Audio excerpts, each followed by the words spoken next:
دین تو ایک مجموعے کا نام ہے،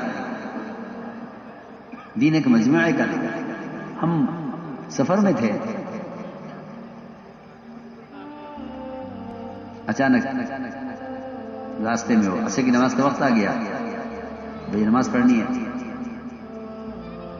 تو ساتھی کہنے لگے کہ یہاں ہمارا کارخانہ ہے، بڑا کارخانہ ہے، اس میں راستے میں ہے، بالکل سڑک کے کنارے ہے، ہائی وے پر، یہاں نماز پڑھنے آ سکتے ہیں۔ ٹھیک ہے، وضو بھی کرنا تھا، یہاں پڑھ لیتے ہیں۔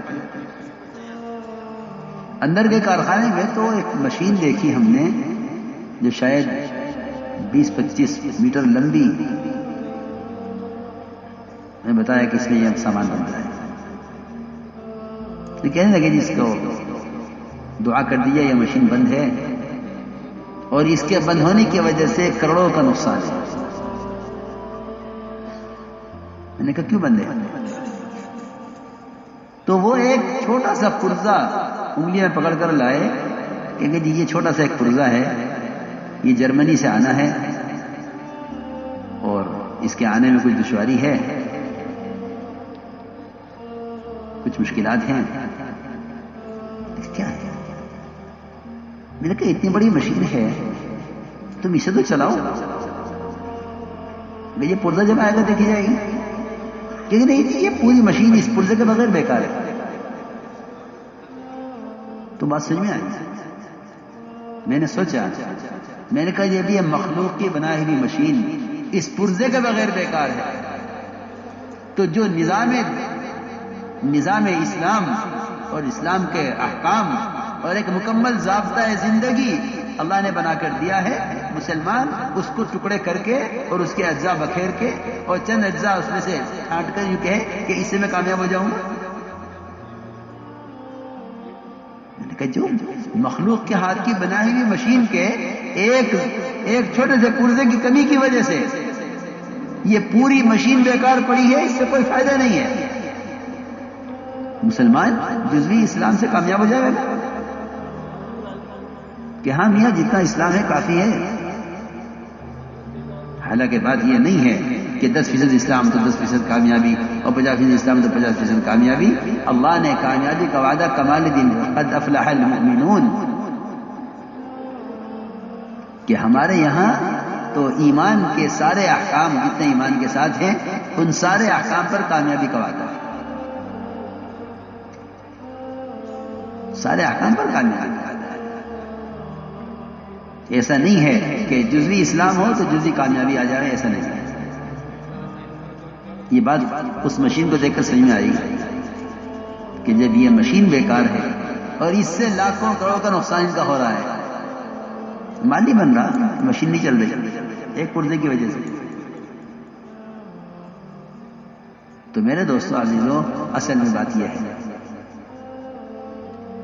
کہ اسلام تو ایک مکمل طریقے زندگی کا نام ہے۔ ہاں یہ نہیں کہ حالات کے اعتبار سے، تو میں نے عرض کیا کہ یہ منافقین کا کام تھا کہ وہ چلتے تھے حالات کے اعتبار سے، کبھی حالات اس زمانے کا مسلمان بھی حالات کے اعتبار سے چل رہا ہے، حکم کے اعتبار سے نہیں۔ ایک بات، دوسری بات یہ ہے کہ ایمان کے بغیر وعدے پورے نہیں ہوتے۔ جتنے بھی وعدے ہیں اعمال پر، وہ سارے وعدے یقین کرنے والوں کے لیے پورے ہوتے ہیں۔ حضور اکرم صلی اللہ علیہ وسلم اپنے صحابہ سے وعدے کرتے تھے، اپنے صحابہ سے وعدے کرتے تھے۔ ان وعدوں کو منافقین بھی سنتے تھے، ایمان والے بھی سنتے تھے، لیکن دونوں کے سننے میں فرق تھا، وہ فرق مجھے بتانا ہے۔ اور یہ فرق میں اس لیے بتا رہا ہوں تاکہ اس زمانے کے مسلمان ڈریں، ان میں ڈر پیدا ہو۔ کیوں؟ اس لیے کہ اللہ حفاظت فرمائے، اس زمانے میں بھی اللہ کے وعدوں کو سننے والوں کی دو قسمیں ہیں۔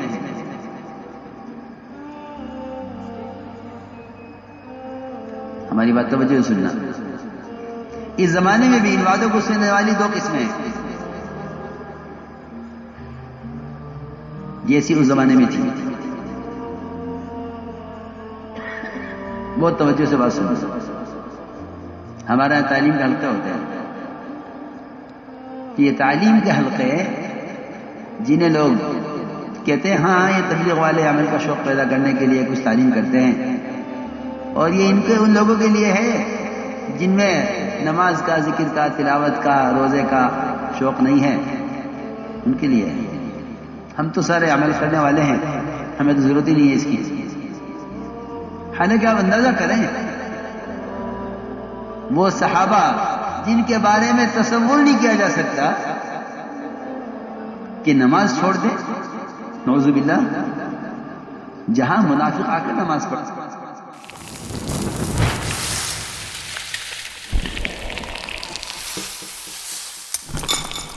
باللہ، جہاں منافق آ کر نماز پڑھتے ہوں، جس ماحول میں کافر اسلام قبول کرنے سے پہلے نماز پڑھ لیتا ہو، وہاں مومن نماز چھوڑ دے گا؟ ایسا ماحول اجتماعی نماز کا. ایسے صحابہ جو اعمال پر پابند اور حکم پر جان دینے والے، ان کے لیے بھی یہ تعلیم کا حلقہ ان کے ایمان کی تجدید کے لیے ہوا کرتا تھا.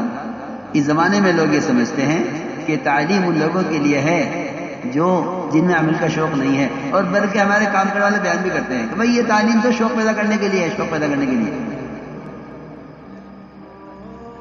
جی ہاں، ہمارے بیان کرنے والے بیان کرتے ہیں کہ تعلیم عمل کا شوق پیدا کرنے کے لیے ہے. حالانکہ تعلیم عمل کا شوق پیدا کرنے کے لیے نہیں، بلکہ تعلیم، اللہ اکبر، فرماتے تھے تعلیم اسباب کی تردید کے لیے اور وعدوں کے یقین کی تجدید کے لیے ہے. وعدوں کا یقین تازہ ہو، اسباب کی تردید ہو. سنو، اسباب کی تردید اور وعدوں کے یقین کی تجدید، یہ تعلیم کا مقصد ہے، جس کو میں نے کہا ہے کہ ایمان کے بغیر وعدے پورے نہیں ہوتے، کہ وعدوں پر یقین لاؤ، ہم وعدے پورے کر دیں گے.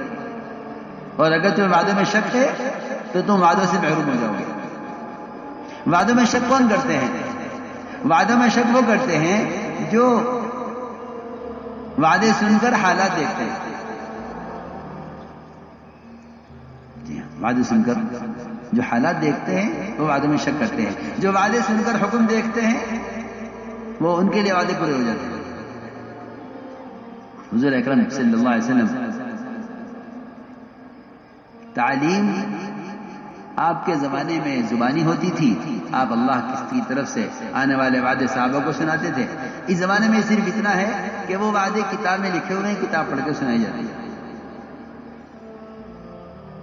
جی ہاں، آپ وعدے فرماتے تو وہ وعدے ہوا کرتے تھے برے حالات میں، کیونکہ اگر وعدے اچھے حالات میں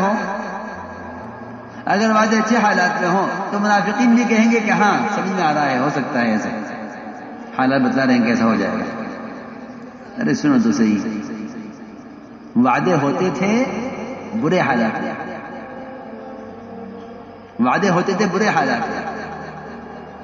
حدیبیہ میں فتح کا وعدہ، فتح کی کوئی چیز نہیں ہے. خندق میں فتح کا وعدہ، خندق میں کوئی چیز فتح کی نہیں ہے.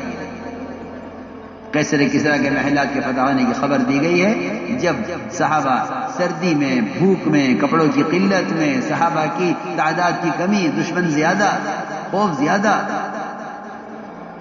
اور آپ قیصر کسریٰ کے محلات کے فتح کی خوشخبری سنا رہے ہیں. منافقین نے کہا ما وعدنا اللہ ورسولہ الا غرورا، کہ کچھ بھی نہیں ہوگا، حالات تو دیکھو ان کے. آج کا بھی مسلمان ایسا ہے، آج کا مسلمان بھی ایسا ہے جو کسی ملک کے مال کو اور کسی ملک کی طاقت کو دیکھ کر کہہ دیتا ہے کہ ہاں یہ کامیابی ہے، اور اپنے کو دیکھ کر کہتا ہے کہ ہم کچھ نہیں کر سکتے. جی ہاں، یہ اس بات کی علامت ہے کہ اللہ کے وعدوں کا یقین دلوں میں کمزور ہو گیا ہے، اور مادی شکلیں ان کا رعب دلوں پر بیٹھ گیا ہے. اس لیے ساری امیدیں ملک و مال سے وابستہ ہے. چنانچہ حضور اکرم صلی اللہ علیہ وسلم نے وعدے جب بھی کیے برے حالات میں کیے. آپ دیکھیے خندق میں کھانے کو نہیں ہے، لیکن جابر کے یہاں سب کا کھانا. چٹان اڑی ہوئی ہے، خندق کی کھدائی ہو رہی ہے، دشمن کے سے حفاظت کے لیے خندق کھود کر مقابلہ کر رہے ہیں، لیکن آپ فرما رہے ہیں صحابہ سے قیصر کسریٰ کے محلات اور ان کے سفید محلات وہ فتح ہوتے ہوئے دکھا دیے گئے. کیوں؟ اگر برے حالات میں وعدے نہ ہوں تو منافقین چھٹ کر کیسے الگ ہوں گے؟ سنو میں کیا کہہ رہا ہوں. اگر وعدے برے حالات میں نہ ہوں تو نفاق چھٹ کر کیسے الگ ہوگا؟ نفاق تو چھٹے گا ہی جب وعدے برے حالات میں کیے جائیں. اس لیے صحابہ کرام منتظر رہتے تھے کہ یہ وعدہ پورا ہوگا. عجیب بات ہے، تعلیم کا حلقہ چل رہا تھا، آپ نے فرمایا کہ تم حرا کا علاقہ فتح کرو گے. یہاں تو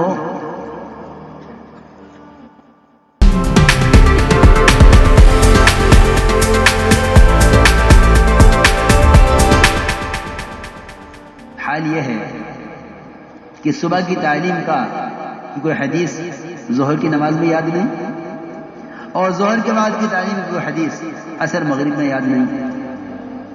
کیا ملے گا؟ ادھر اذان ہو گئی، ادھر کا حق آ گیا، کیا کروں؟ یہ تو ظہر کی تعلیم کا اثر نہیں اس شخص پر جس کے صبح سے شام تک کوئی آمدنی نہ ہوئی تھی، اچانک ادھر مغرب کی اذان ہوئی، ادھر کا حق آ گیا. اللہ اس وقت گاہک کو کیوں لائے؟ رزق دینے کے لیے نہیں لائے ہیں، وہ رزق دینے میں گاہک کے پابند نہیں ہے. میں پہلے کہہ چکا ہوں اللہ گاہک کو لائے ہیں اس وقت یہ دیکھنے کے لیے کہ یہ نماز کے لیے گاہک کو چھوڑ کر آتا ہے یا یہ گاہک کے لیے نماز کو چھوڑ دیتا ہے. یہ اس امتحان کے لیے صبح سے شام ہو گئی، کوئی آمدنی نہیں ہوئی، کوئی گاہک نہیں، کوئی کسٹمر نہیں، اور ادھر اذان ہوئی مغرب کی، ادھر گاہک آ گیا.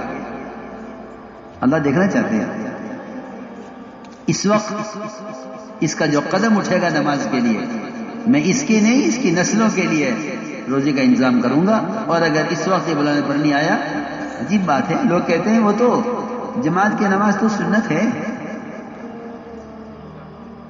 عجیب جہالت ہے اس زمانے میں، جہالت کہا جائے جہالت کہ جماعت کی نماز تو سنت ہے، فرض تو ہے نہیں. ابھی یہ کام ذرا ضروری آ گیا، اسے کر لو، نماز قضا نہیں ہوگی، پڑھ لیں گے ابھی جا کر. جماعت سے پڑھنا سنت ہے، نماز پڑھنا فرض ہے، یہ کہتے ہیں. حالانکہ اذان نماز کا ٹائم بتانے کے لیے نہیں ہے، اذان نماز کا ٹائم بتانے کے لیے نہیں ہے. نماز کے اوقات تو اذان کے شروع ہونے سے بہت پہلے بتا دیے گئے تھے، ہجرت سے بھی پہلے. سنو میں کیا کہہ رہا، اذان بہت بعد میں آئی، نماز کے اوقات پہلے بتا دیا کہ نماز کس وقت سے کس وقت تک کون سی پڑھنی ہے. اذان بہت بعد میں آئی ہے، نماز کے اوقات پہلے آ گئے. ہاں تو اذان اعلان کے لیے نہیں ہے، اذان تو دعوت ہے کہ آپ کو اللہ نے بلایا ہے، سارا نظام چھوڑ کر دنیا کا مسجد میں آ جاؤ. حضرت فرماتے تھے فرماتے تھے 4 مہینے لگایا ہوا ساتھی ہے، اذان مغرب کی ہوئی، ادھر گاہک آ گیا کہ نہیں بھائی نماز کے بعد لے لینا مال، کہ میں نماز کے بعد نہیں آ سکتا، کہ نہیں آ سکتے تو مت آؤ، لیکن نماز چھوڑ کر تمہارا کام کروں یہ نہیں ہو سکتا. مجھے رزق اللہ دیتے ہیں، میں نماز چھوڑ کر تمہارا کام نہیں کر سکتا، چلو نماز کے لیے. یہ یوں نہ سمجھے کہ میرا ایمان بن گیا ہے کیونکہ میں نے آج صبح سے کوئی گاہک نہ آیا، لیکن اب مغرب کی نماز کو میں نے ترجیح دی ہے جماعت کے ساتھ. اللہ نے بلایا ہے اپنے گھر میں، نماز کے لیے آنا الگ چیز ہے، اللہ کے بلانے پر آنا الگ چیز ہے. اللہ نے بلایا ہے، جی دعوت ہے. اذان دعوت ہے، اذان دعوت ہے، اللہ نے بلایا ہے مسجد میں۔ حضرت فرماتے تھے یہ کہے گا کہ میرا یقین بن گیا کہ میں نے نماز کو ترجیح دی ہے اس گاہک پر، اور نماز پڑھنے چلا گیا ہوں گاہک کو چھوڑ کر۔ حضرت فرماتے تھے کہ اللہ کا دستور یہ ہے کہ پہلے چھوٹی شکل کو لائیں گے نماز کے مقابلے میں، اگر اس سے آگے اگر اس میں کامیاب ہو گیا تو اس پر چھوڑیں گے نہیں، بلکہ اس کے مقابلے بڑی شکل لائیں گے نماز کے مقابلے میں، اس سے بڑی شکل لگے۔ یہی تجارت کو چھوڑ کر نماز کے لیے جانے والا جب یہ مسجد کی سیڑھی پر پہنچا پیچھے سے کسی نے آ کر کہا کہ وزیر اعظم آ گئے ہیں، آپ کو بلا رہے ہیں۔ ہم سماتے تھے اگر وزیر سے کہہ دے کہ کلمہ پڑھ کر مسجد میں آ جاؤ اور مسجد میں چلا جاوے تو اس نے اللہ کی بادشاہت کو تسلیم کیا ہے، اور اگر نماز چھوڑ کر وزیر سے اگر پوچھتا ہے تو اس نے اللہ کی بادشاہت کا انکار کر دیا ہے۔ سیدھی بات ہے، ہاں معمولی بات ہے۔ جماعت کی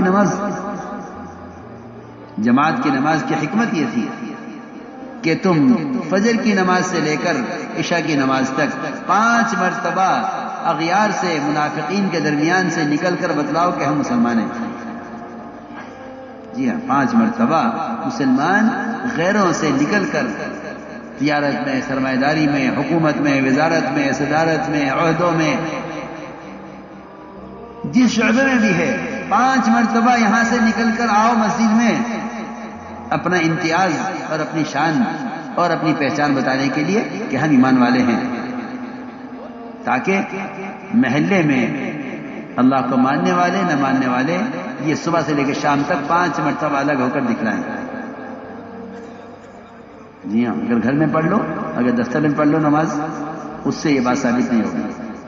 جو بات مسجد میں آ کر اس ماحول سے نکل کر اپنے آپ کو ظاہر کرو کہ ہم مسلمان ہیں، یہ جو آیت ہے پوری قرآن کی، وَمَنْ أَحْسَنُ قَوْلًا مِّمَّنْ دَعَا إِلَى اللَّهِ وَعَمِلَ صَالِحًا وَقَالَ إِنَّنِي مِنَ الْمُسْلِمِينَ، یہ ایسی تھوڑی ہے کہ دعوت اذان اور اس پر اس کے عمل کی پختگی نماز، اور اس سے اپنے آپ کو مسلمان ثابت کرنا اور کہے کہ میں مسلمان ہوں۔ جی ہاں، کہے کہ میں مسلمان ہوں۔ آپ کا مسلمان ہونا جب ثابت ہوگا جب آپ اللہ کے بلانے پر اللہ کے گھر آئیں، ورنہ جماعت کی نماز